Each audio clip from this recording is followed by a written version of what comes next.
afternoon, everyone, and welcome to episode 1 of the main series on this channel, Poetry Revival. Episode 1 is called, What is Poetry? My name is AJ Mittendorf, but you can call me AJ. And if you have trouble remembering AJ, just think of Apple Jacks, or Almond Joy, or Awfully Jovial, or Always Joking. When I was teaching, some of my students used to call me Aunt Jemima. I never cared for that, so I humbly ask that you don't use that one. So since this is a brand new series, I thought I would start by explaining why I am producing these videos. The goal of this series is to do what I can to keep poetry alive by teaching and demonstrating on these videos what makes poetry great. And also in this series, I want to save poetry from its long, slow death through apathy and attrition. What motivated me to start this was the fact that I hear all over the place, I hate poetry, or I just hate poetry, or I hate poetry. I don't care how you say it, everybody does seem to say it. And what mainly prompted it was my dad. In 2014, I went to visit him in my hometown of Sioux Falls, South Dakota. I live in Canada now. This was just after, we're talking days after my first book was published. My first book was poetry. And of course, I gave my dad a copy of the book. He looked through it and set it aside. And the next morning, he took me out to breakfast. And for the entire time we were eating breakfast, he told me how much he hates poetry and why. He talked to me about his teachers and all of his negative experiences with poetry. And the next day, he did precisely the same thing a second time. He took me out to breakfast. He told me how much he hates poetry and why, and told me all of his various experiences. Of course, initially this was a very negative experience for me, but after listening to him for some time, I really started to realize a few things. And one of them is that he was never taught how to read a poem. It is different from how you read prose. Now, let's go into history for a little bit. Most of this is supposition on my part, but it seems logical. There was a time before DVD, before CDs, before audio tapes and videotapes, before movies, before television, and before radio, when people read. And they all read. Everyone read, because that was the only real venue for escaping reality for a little while, was to read a book, read a story, and also, of course, read poems. And so since everybody was already so skilled in reading, theoretically, they didn't have to learn additionally how to read poetry, just because repetition of reading poems taught them how to read it. But these days, where we have so much competition with the written word, we need to learn how to read poetry, because it is, in fact, very different from reading a short story or an article or a novel or anything of that nature. And so what's happening today, since we don't know how to read poetry, is that we assume we simply don't like it, even though we really don't understand what we've been tasked to do. So if you look at my logo, and this is the very basic part of it, is a tree. Now, in part, this is inspired by the poem, I Think That I Shall Never See a Poem as Lovely as a Tree. That's part of it, of course. But if you look very closely, in the upper right-hand side of that tree, there is a single leaf. It's oversized, but that's just to make it visible when the whole logo is very small. That tree symbolizes to me the pending doom of poetry, where people are going to finally give up on it, and it's going to be a thing of the past if we don't do something about it. And I think it would be a huge loss. And so I'm going to fight against that tendency. It's kind of a deathbed battle for me, in as much as poetry is that close to falling off the edge of the earth and never being seen again. And no, I'm not a flat earth person. Don't misunderstand me. I'm speaking metaphorically. I think one of the reasons for the demise of poetry, beyond the fact that we have so much competition in visual and audio electronics, is that English teachers have failed in their attempts to teach poetry. And this, I'm talking in the UK, the US, and Canada. Teachers have failed. English teachers have failed. And I don't care what level you're talking about, whether it's junior high school, or university. Teachers have failed. Professors have failed in teaching it. Now, it took me 30 years of teaching and 2 negative breakfasts with my father to reach this goal, but I did reach this goal. But now, I'm not blaming the high school and college teachers. They're teaching poetry the way they were taught to teach poetry, and they were taught by teachers who were taught to teach poetry in this way as well. So it's a chain that goes all the way back. We need to stop and we need to re-examine how we teach poetry. And we need to offer the skills that it takes to read it. So teachers assume that if they assign a poetry for students to read, that it's just the same thing as reading a short story or a novel or something like that. And it's not. They also assume that once you teach the poetic devices like rhyme and meter and metaphor, symbolism, and on and on and on and on, all those wonderful poetic devices, and they are important, don't get me wrong, but teachers will teach them to the students, and then the teachers will say, okay, read such and such a poem and find 5 poetic devices in there. And then the teachers assume that once the students have found those poetic devices, they have understood the poem. That's also wrong. I know that they do this because I did it, and I know other teachers who did it exactly the same. Here's the problem, and speaking metaphorically again, when you are looking for your favorite tie, and you have 50 boxes to look through to find your favorite tie because you just moved from there to here, you look at all the boxes and you go, I gotta look through all of these boxes. But you open up the first box, look through it, you find nothing. You open up the second box, look all the way through it, find nothing. You go through this same pattern and you come to the 5th or 6th, maybe 7th box, and lo and behold, there's your tie. And you stop looking because you found what you're looking for. It's the same way with teaching poetry.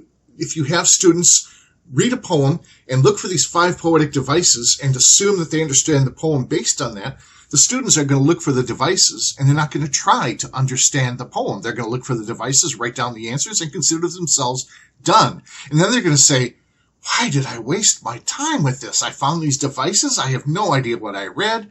And then they decide that they hate poetry based on that. I have to admit that there is a greater density of literary devices in poetry. So if you have to teach the literary devices, using poetry is a good idea. But identifying these literary devices doesn't bring a reader any closer to understanding the poem. And in order to appreciate the poem, you must be able to understand what the poem is saying and what the poet is saying through the poem. And that's the very thing that is most often missed by today's readers, because they are not taught how to understand poems. So reading poetry for understanding is a skill. It takes a little bit more effort to read a poem than it does a short story. And I will get into the skills for reading a poem when I get to episode 2. For episode 1, I'm just introducing the topic of the series and what is a poem. That's what I'm doing for this one. So I'll get to the skills in episode 2.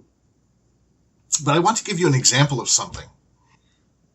There was a time, I think I was a college senior, so I was an undergraduate student still. I had to read the poem called "Oh By the By" by E. E. Cummings. Now, E. E. Cummings does not title his poem, so "Oh By the By" is actually the first line. That's how you identify an E. E. Cummings poem. And I read through this poem the first time and I was lost. I did not understand what was going on at all. I understood the first line, but I did not understand how it related to anything else. And I didn't understand how any of the following lines related to anything else either. So I read through it again. It's not a terribly long poem, so I did read it a second time. It's still nothing, really. But on the third time, I started to grasp what E.E. Cummings was describing. And it suddenly opened up to me to the point where I began to cry. It was that beautiful. It's a magnificent poem. Short as it is, it's beautiful. That's what poetry does. And something I will repeat in episode 2, but I'll say for now, a good literary poem is going to require you to read it more than once, generally speaking.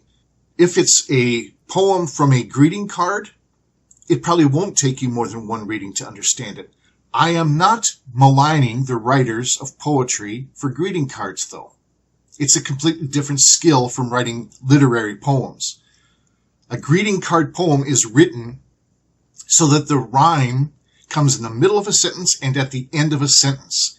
You don't write it so that there's a rhyme at the end of line 2, but that same sentence ends in the middle of line 3. The rhyme has to be in the middle of the sentence and at the end of the sentence so that you get 2 lines to rhyme. And then you have to write it with a consistent rhythm and meter. You can't vary it. And we'll talk about rhythm and meter in other episodes down the road. And it also has to be very, very brief, because a long poem simply won't be read. So these poets who write for greeting cards do have a challenge, and you have good poets for it and you have bad poets for it. But it is different than a literary poem. I want to make sure that that's clear. So realizing that you are going to have to read a literary poem more than once is one of the skills that you need to learn. I will repeat that in episode 2. There are not a lot of other skills to learn, and they are not hard to learn. But once you're aware of them, poetry can open up for you, and you can see what magnificence there is in poetry, what a great art form it can be. So, for now, episode 1, what is a poem? We're going to talk about some of the things that makes it distinct from prose, what makes it an art, why it's an important art form. Today I want to introduce myself and a little bit more about the channel. So we're going to get on to me at this point. Who am I? Why am I qualified to make a series of videos about poetry? Well, first of all, you might have already noticed I'm not horribly qualified in making videos. I do not know yet how to make my camera of fairly good quality work together with the software for the sound system I have. I have a good microphone. I don't know how to make it work with my camera. I just learned how to use the sound software. Didn't know how to do that a couple of weeks ago. So this is something I'm going to be learning step by step. So the videos I am learning. But what I'm going to share with you about reading poetry is something I have learned over a lifetime of experience of loving and teaching and reading and enjoying poetry. So here are some of my qualifications. I am a published poet. I have 3 books of poetry on the market. There is a 4th book of poetry, but I act as an editor for that. I published the book-length poem by Alfred Lord Tennyson called In Memoriam, A.H.H., a poem he wrote to commemorate his very dear friend who died at the age of about 24. I also have a play published, so I'm also a playwright. I have written a novel. It's a Star Trek novel, though, and there's the cover. Unfortunately, though, it's not published. I've shared it on a Star Trek fan fiction site. The problem is not that I'm not a good writer, but that to publish a Star Trek novel, you need to have already established yourself as a novelist, which I have not done. My Star Trek novel was my first novel, perhaps not my last. I will eventually share with you the link to my Star Trek novel. But for now, know that I have written one, and yes, it is a good piece of writing, if I do say so myself. but it's not published. However, I have written short fiction, and here's the cover for that. And I've also written some short nonfiction. And here's a cover of one book of my short nonfiction. Many of the stories in this book are written for humor. They're biographical, of course, but they are written for humor. And so I'm a humorist as well. I've also written this other book called Auto-Antonyms. The number is not part of the title. It's just how many auto-antonyms are in the book at that particular edition. So that's also a work of humor for those of you who love English and the English language. Now, the book of poetry that's called Carnival of the Animals, that is going to be reissued in the new calendar year in 2023. It was pulled off the market because of issues with the publishing company and the printer, but it will be put back on the market in 2023. The short book of auto-antonyms, that will come up in a new edition with more auto-antonyms in 2023. And hopefully by Christmas time, the short nonfiction book will be coming out in a new revised and expanded edition in 2023. Now, aside from being a writer, I have also taught writing. I have taught composition, literature, poetry, creative writing. I've taught these subjects to high school and college students. I've taught them all in Canada and in the US. And I've taught in public schools as well as private schools. I taught for over 30 years.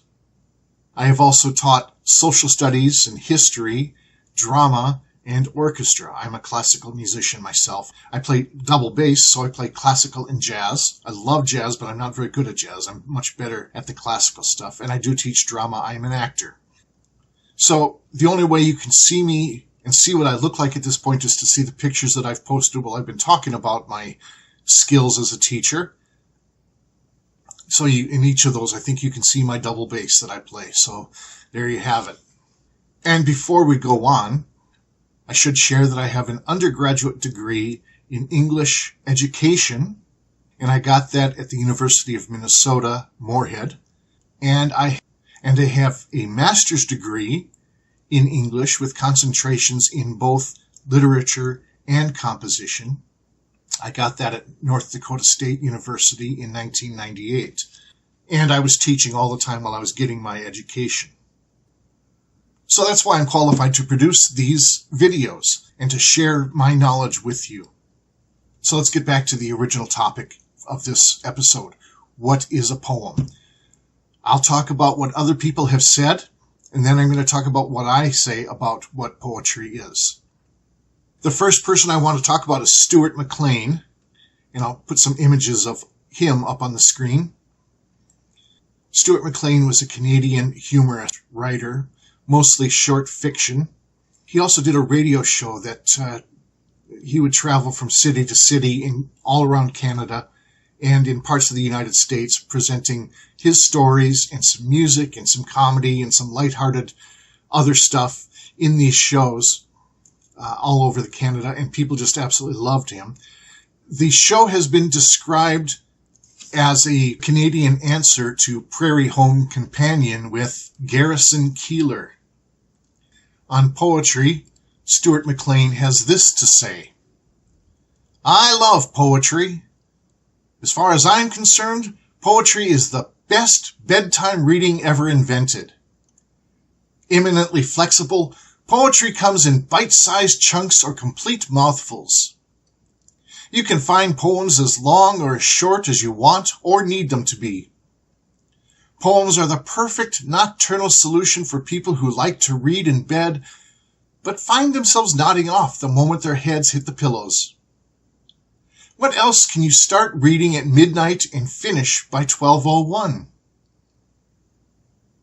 That was Stuart McLean on poetry. He said that in his radio show, The Vinyl Cafe, on April 8th of 2006. Then there are the editors, Hans Guth and Gabriel Rico. This is in their book, Discovering Poetry. You'll see the cover on the screen there. It says this: Cautious readers might start by saying that poems are surrounded by more white space on the page than prose. Obviously, such a definition does not do justice to the pleasure poetry gives its readers, to its power to move, or to its power to take readers beyond what they already think and feel. The gift of language is what makes us human, and poets make the fullest use of it. They often seem to write with a heightened sense of awareness, with a special intensity. Poets are in love with words. One way to define poetry is to call it language at its best.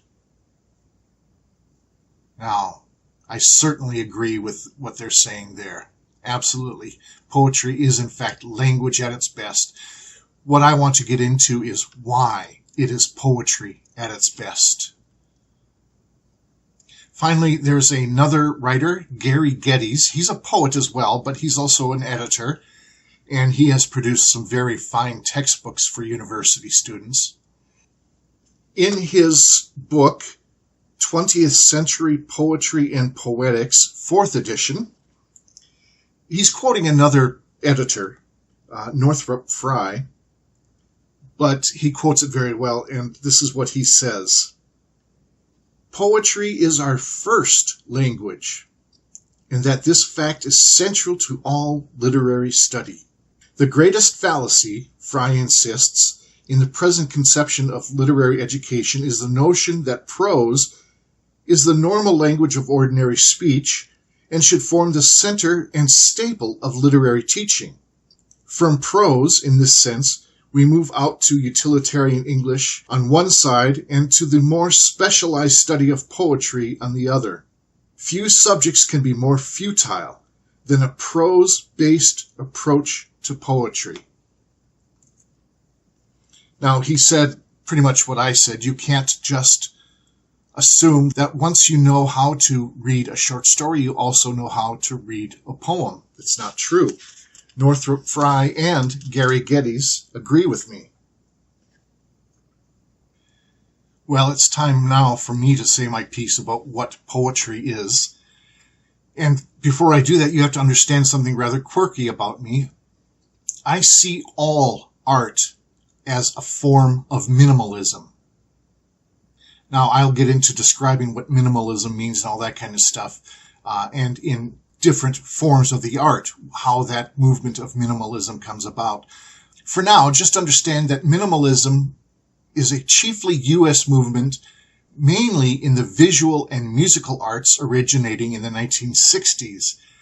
It's characterized by extreme simplicity of form and a literal objective approach. In music, one of the chief, famous, and my favorite of the composers is Philip Glass. I have been studying his work for some 40 years now. In minimalistic music, I'm going to read this here. Prominent features of the technique include constant harmony, steady pulse, if not immobile drones, stasis or gradual transformation in harmony, and often a reiteration of musical phrases or smaller units as figures, motifs, and cells. If you are wondering what a motif or cell is, think of Beethoven's Fifth Symphony, and you've all heard it before.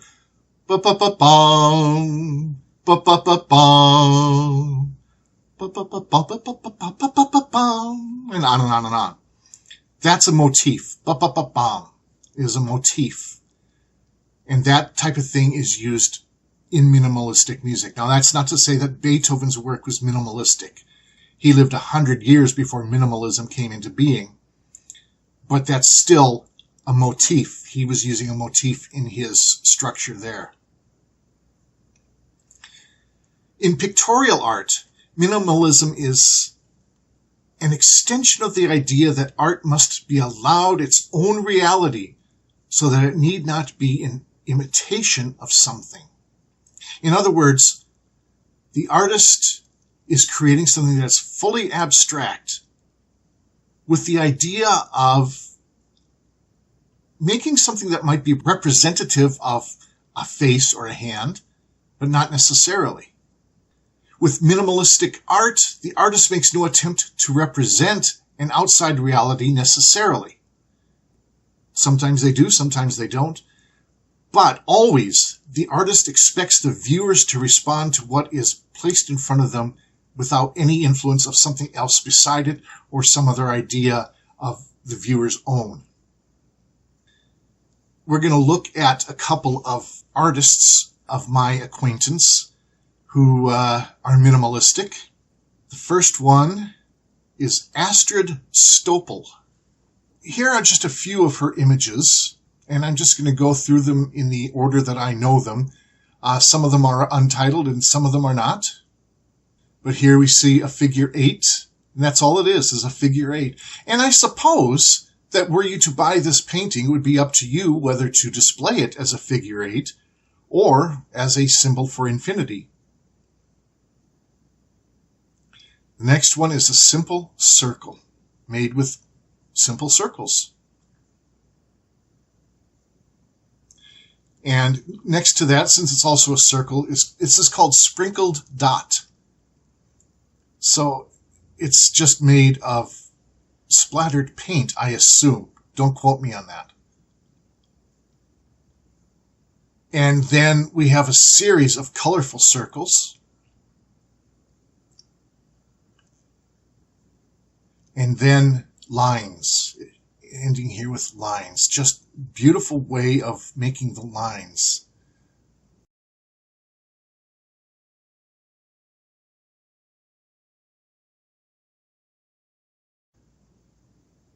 And I'm going to throw this one in too. This is acrylic called Blue Riders. And I just love the way it looks like it's actually blurred, as though somebody were taking a picture and moved at the moment the shutter flicked onto the image. But that's not what it is. It's painted with that in mind, and I think it's a magnificent work. Okay, now these are all minimalistic. They're using dots to make a circle. They're using lines to simply make a line, or in one case, a line to make a gap in the lines. And you're not supposed to see something in it necessarily. But what do you think? What do you feel? How does it impact you as you look at it? For me, I like the way she uses her color. I find these images to be actually very stirring. Another artist, her name is Milly Martineau. I hope I'm pronouncing that correctly. I do French just very badly. But we have a series of images here where she uses circles and swirls just to create an emotional response. She also does try to create things that are representative. Here we have Hydra Island. And here we have a Greek island called Mykonos. I hope I'm pronouncing that correctly. But you can see the island there. This is minimalism, and you can see that she has reduced things to the very basic, but using swirls and curls, you can see the island, and you can tell that there's sky, and you can tell that there's sea, but it's also very abstracted and very minimal. She's also done some trees here. Here's forest in the city, and here's dreamscape. Now these are all minimalistic, but some of them are representative, some are not. I'm sorry, I have to pause every once in a while when I'm looking at art, and I just am amazed by it. Anyway, there you have it. I find that it often helps to get an idea of a literary concept and to understand it better if you have a visual component as well. And so that's why I use the art. I'm not going to read any minimalistic poetry because I'll be getting into minimalistic poetry in another episode. But it does exist. And if you're interested in reading some of it, I recommend William Carlos Williams and Some Things by E.E. Cummings. And one of my favorite ones by Cummings would be, the title is simply N. Just the letter, N. For William Carlos Williams, I think one of the most famous ones would be the Red Wheelbarrow. So I do encourage you to look those up, but we will be talking about minimalism in one of the episodes down the road. That's minimalism. Now, I started out by telling you that all art is a form of minimalism. What did I mean by that? If you are going to write a symphony, I don't care how grand it's going to be. Let's say it's an hour and a half long if you play it fast. And let's say that you have written it for the largest symphony orchestra that you can fit on a stage at one time. I think at this point the longest symphony ever written was Beethoven's Ninth, and that was a little bit over an hour. So this is an hour and a half. You are still using a minimal number of musicians and musical timbres to create your composition. You are still only doing it in an hour and a half. You have limitations. You cannot hear all that there is to hear in this symphony and also hear things around it. You are limiting what you are listening to when you listen to a symphony. So if somebody coughs, that's not part of the symphony. Let's use another example. How about a painting? You paint a scene of a tree by a creek, but you can't paint what the eye would see if you were standing there. You can't paint the wind. You can't paint what the person would see if he or she were to his or her eyes elsewhere or turn around. You can only paint a small portion of what is seen. So you're minimalizing what is visible.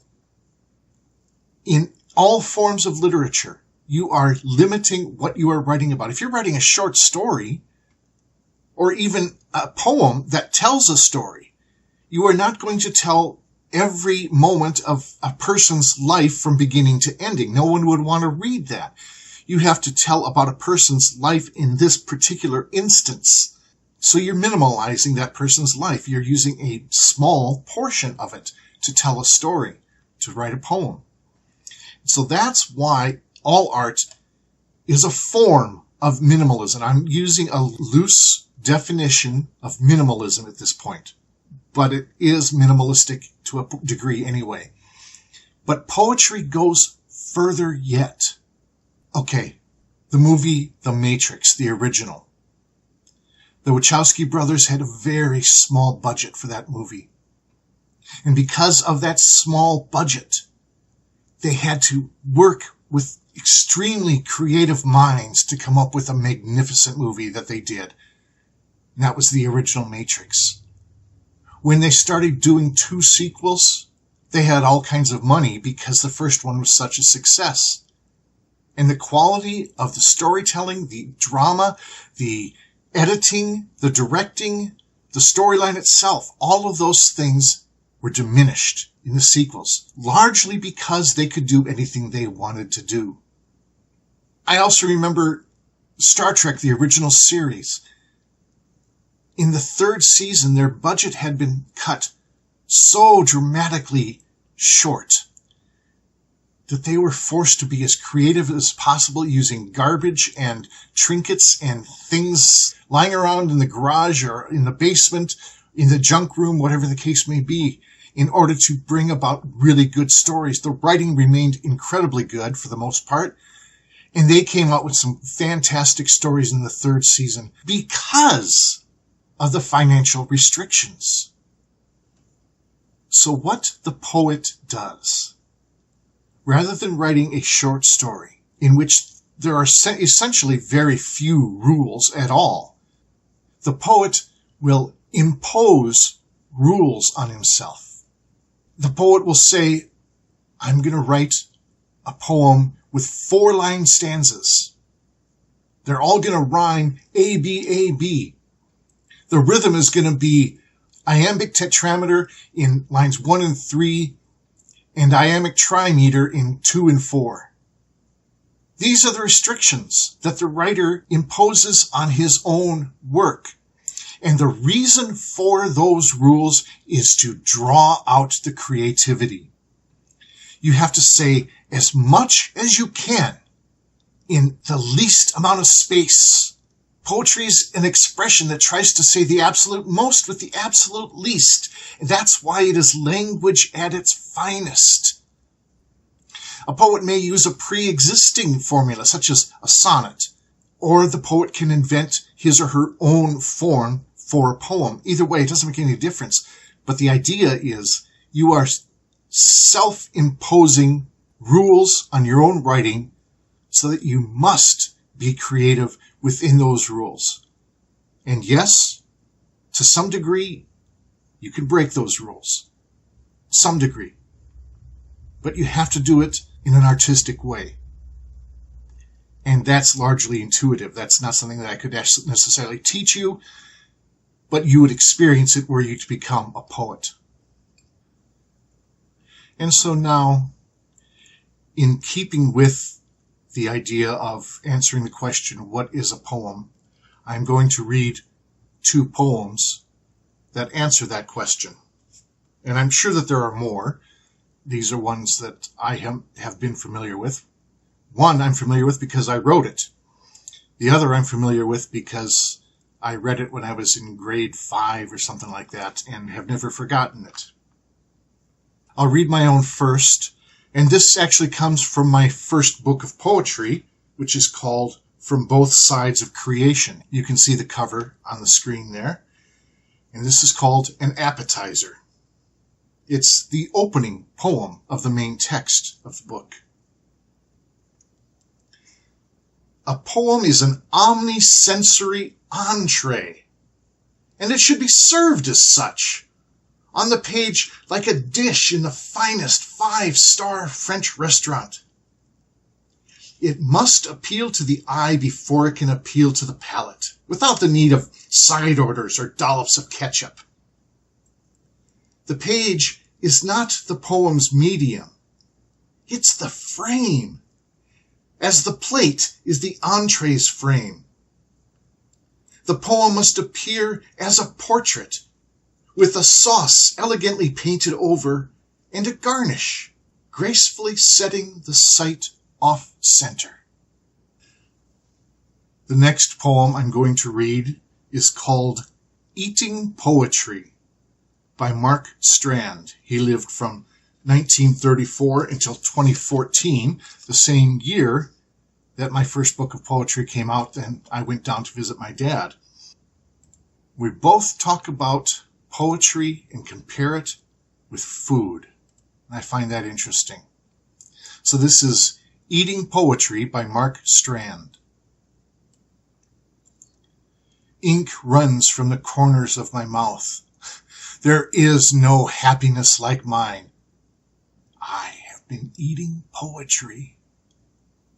The librarian does not believe what she sees. Her eyes are sad, and she walks with her hands in her dress. The poems are gone. The light is dim. The dogs are on the basement stairs and coming up. Their eyeballs roll, their blonde legs burn like brush. The poor librarian begins to stamp her feet and weep. She does not understand. When I get on my knees and lick her hand, she screams. I am a new man. I snarl at her and bark. I romp with joy in the bookish dark. So there you have it. What is a poem? It's language at its finest. How does it differ from prose? It imposes more rules on the writing than any form of prose. What makes it a worthy art form? The same thing that makes all art worthy. Even an artisan or a mechanic is an artist. They all put their hearts and souls into their work, and it is a form of self-expression, and that is enough to make it an art form and make it valuable. Here's the problem. When you're looking at a painting, it only takes a minute to take in the whole thing. You can still study it for hours and hours and hours or whatever, even more. But getting the whole idea of the painting only takes a moment. To listen to music and especially if we're talking classical music here, or even some really good quality jazz, you have to pay some attention to that music in order to appreciate it. For the most part, however, the music does at some points draw the listener into the work. And so it becomes somewhat more passive. Not always, though. There are often times, even during one piece, where you can be passive at one point, but you have to be very attentive at others. But for the most part, it's an enjoyable experience. You hear the music, you're drawn into it, and because you're drawn into it, you want to pay attention. Or you want to let the music pull you in even farther. With literature, however, and with poetry specifically, it is entirely up to the reader to draw out meaning and to read the whole thing. That's part of the issue with literature. That's the main problem with poetry. It requires much of the person who wants to read what somebody else has written. Whereas the painter doesn't have that requirement, the composer doesn't have that problem as much. It's still there, but not as much. All art forms have their benefits. Do not think for a moment that I am thinking less of music or of painting. I love them both dearly. But they all have their superior benefits. They all have their more tragic problems. And that's one of the problems with poetry, is that it is entirely up to the reader to get meaning. And that takes effort and it takes skill. And that's what we'll look forward to in episode 2, is talking about those skills. They're not many and they're not hard to learn, but that's what we'll be talking about. I hope you enjoyed today's episode number 1, What is a Poem? I hope you learned something. I really would appreciate it if you would click the like button, share this video experience with friends, and subscribe to the channel, please. And make sure you click that bell icon so you get all kinds of notices when I come out with new content. But I also ask that you like this video, and I don't mean by that by just saying, gee, I like that video. That was really good. No, I want you to click that like icon, please. Tell me you like it so that I know that you liked it. Until next time then, take care, enjoy some poetry.